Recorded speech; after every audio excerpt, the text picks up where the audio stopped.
Sekarang coba kita bayangkan, emang Pak Jokowi memikirkan apa tentang perubahan tadi?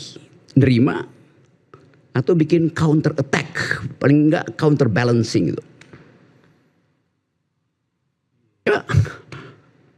Jadi ini kita nih di sini tuh kayak kiri kanan itu kayak rumah bordil di Seidek tuh di Amsterdam. Tanya sama profesor. Belum pernah. Hah? Bohong loh. Rumah bordil isinya adalah perempuan yang tak bermoral. Definisi dari laki-laki. Tapi gimana kalau laki-laki didefinisikan oleh yang hidup di rumah bordil ini? Lampunya aja atau molang rose itu merah tuh. Merah putih itu Bang Rocky maksudnya. Ya nggak ada soal di situ. Tapi lampu merah artinya red district, red light district, distrik remang-remang. Tapi kita mau bayangkan sebetulnya politik itu di dalam kesubliman definisi itu. Ya Prabowo akan ambil jarak tuh. Ya Jokowi akan nyusun ke apa namanya fight back. Tapi apa poinnya? Demi apa itu masalahnya? Kalau Presiden Jokowi akhirnya dikalahkan oleh kemarin pergantian yang kita bilang radical break, tapi sebetulnya itu partial break, bukan radikal. Belum radikal itu?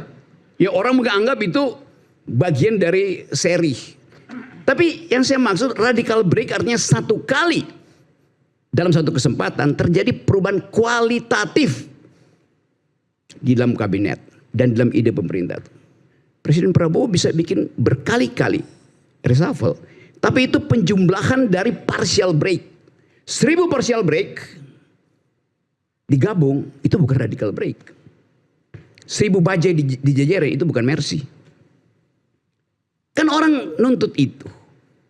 Orang mau lihat bagaimana sebetulnya presiden itu memahami bahwa ada jarak yang makin lebar. Bukan sekedar karena kondisi keuangan, hutang segala macam atau pendapatan.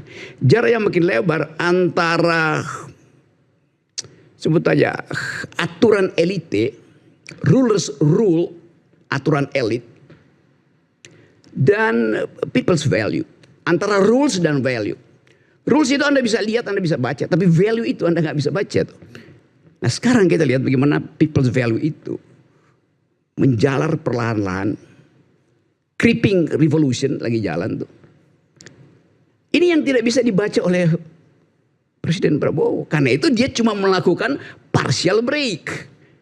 Apa tandanya? Artinya wilayah sphere of influence dari Presiden Prabowo makin lama makin sempit. Dia makin eksklusif itu. Seolah-olah gak ada orang itu, maka ditaruhlah orang yang mengusulkan 3 periode. Artinya orang akan anggap kalau begitu Pak Prabowo bersiap untuk 3 periode. Karena itu konsultannya dibuat dari sekarang. Saudara Kodari. Dia namanya bukan Kodari, Doktor Kodari, peneliti, surveyor. Kan itu soalnya tuh. Padahal kita lihat bagaimana dari Indonesia pergi ke Nepal sampai sekarang Filipina itu social media induce revolusi yang diinjus oleh sosial media.